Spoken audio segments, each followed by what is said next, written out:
কোটা সংস্কার আন্দোলনে আহতদের পুনর্বাসন করতে হাসপাতালগুলো থেকে তথ্য সংগ্রহ শুরু হয়েছে বলে জানিয়েছেন সমাজ কল্যাণ উপদেষ্টা শারমিন এস মোর্শেদ। সকালে ঢাকা মেডিকেলে আহতদের দেখতে গিয়ে একথা জানান উপদেষ্টা। এ সময় ঢাকা মেডিকেলে ভর্তি আহতদের খোঁজ খবর নেওয়ার পাশাপাশি সুচিকিৎসা দেওয়ার নির্দেশনা দেন তিনি। বলেন, যারা মারা গেছেন তাদের জন্য দোয়া করা ছাড়া কিছু করতে পারবে না সরকার, তবে আহতদের পুনর্বাসনের সর্বাত্মক ব্যবস্থা নেওয়া হবে।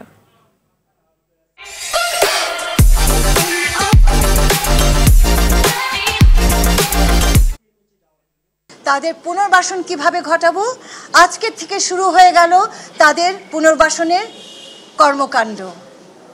প্রত্যেকটা হাসপাতাল থেকে রেজিস্টার্ড পেশেন্ট যারা আছেন তাদের লিস্ট আমরা নেওয়া শুরু করছি। আমরা ডেটাবেস তৈরি করব।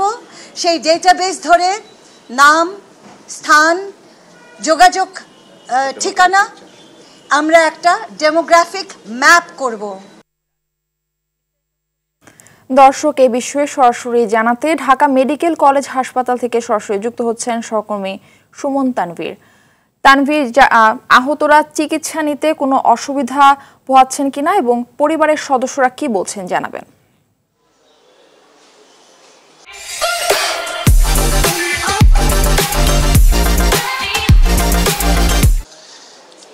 আমরা কিন্তু খবরে আসলে জানাচ্ছিলাম যে সকালে আজকে প্রায় প্রতিদিনই আসলে সরকারের যারা ঊর্ধ্বতনরা আছেন কিংবা দায়িত্বশীল যারা আছেন তারা কিন্তু এখানে যারা আসলে চিকিৎসা নিচ্ছেন ঢাকা মেডিকেল অর্থাৎ সারা বাংলাদেশ থেকে, শুধু এই ঢাকার বিভিন্ন প্রান্ত থেকে কোটা আন্দোলনে যারা আহত হয়েছেন তারাই নয়, শুধু আমরা যেমন আজকে ভেতরে যখন গেলাম সেখানে কিন্তু দেখলাম এখন পর্যন্ত 34 জন কিন্তু সেখানে আসলে চিকিৎসাধীন আছেন এবং এই 34 জনের কিন্তু একটি বড় অংশই ঢাকার বিভিন্ন জায়গা থেকে আসা এবং তাদের স্বজনদের সঙ্গে আমরা যখন কথা বলছিলাম তারা কিন্তু আসলে ঘুরে ফিরে এদের বেশিরভাগ রোগী কিন্তু আসলে গুলিবিদ্ধ এবং এই গুলিবিদ্ধ হওয়ার তারিখটি 4 এবং 5 এবং এই 4 এবং 5 তারিখের ঘটনা কিংবা কথাগুলো তারা যখন আসলে বলতে যান এবং তারা যখন হাসপাতাল টু হাসপাতালে আসলে তখন ঘুরছিলেন তখন কিন্তু বিভিন্ন হাসপাতালে আসলে এই রোগীগুলো নিবে কি নিবে না সেরকম একটি শঙ্কার ভিতরে কিন্তু তারা ছিল এবং দিন শেষে তারা কিন্তু সেই কথাটি বলছিলেন, যদি আসলে 5 তারিখের এই পট পরিবর্তন না হতো, অর্থাৎ শেখ হাসিনা যদি আসলে না পালাতেন কিংবা ক্ষমতা না ছেড়ে দিতেন, তাহলে আজকে যে সুচিকিৎসা তারা এখানে পাচ্ছেন কিংবা তাদের রোগীগুলো যে এখনো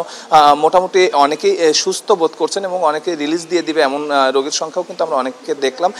সেই পরিস্থিতিটি আসলে আদৌ তারা পেতেন কিনা সেই কথাটি বললেন। তবে আজকে যারা আহত আছেন তাদের অনেককে আসলে রিলিজ দিয়ে দিলেও তারা কিন্তু আসলে যেহেতু অনেকের শরীরেই বিভিন্ন রকম সল্লাগুলি লেগেছে এবং এই গুলিগুলো ইচ্ছা করলেও আসলে বের করা যাচ্ছে না। ডাক্তাররা আসলে বলছিলেন যে এই গুলিগুলো বের করতে গেলে আসলে ভালোর চেয়ে খারাপ হয়ে যাওয়ার সম্ভাবনা বেশি, যার জন্য তারা আসলে চেষ্টা করবেন যে আসলে গুলিগুলো শরীরে আসলে সহনশীল জায়গায় পৌঁছায় কিনা। পরবর্তীতে যদি তারা মনে করেন যে আসলে গুলিগুলো বেশি সমস্যা করছে সেই ক্ষেত্রে তারা আসলে এই ধরনের অপারেশনে তারা যাবেন, তার আগ পর্যন্ত এটি যাবেন না। তবে সবচেয়ে ভালো কিংবা ভালো খবর যেটি যে উপদেষ্টা যিনি সমাজ কল্যাণ উপদেষ্টা এসেছিলেন এবং তিনি কিন্তু আসলে জানিয়েছেন যারা আসলে আহত হয়েছে এবং যারা আসলে কাজকর্ম করতে পারবেন না তাদেরকে কিন্তু পুনর্বাসনের জন্য শুধু ঢাকা মেডিকেল নয়, ঢাকা মেডিকেল ছাড়াও সারা বাংলাদেশে যতগুলো মেডিকেল আছে সেই মেডিকেলে আসলে যারা ভর্তি আছে সেই তথ্যটি তারা কালেকশন শুরু করেছে এবং তারা নিজেরা একটি আলাদা কোঅর্ডিনেশন সেল গঠন করবে। সেই সেলে আসলে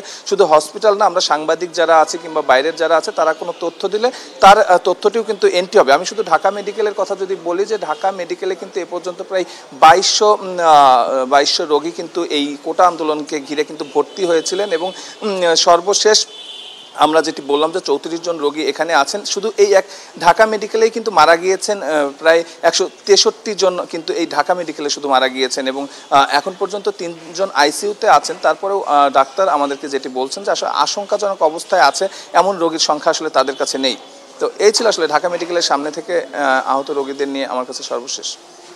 ধন্যবাদ আপনাকে।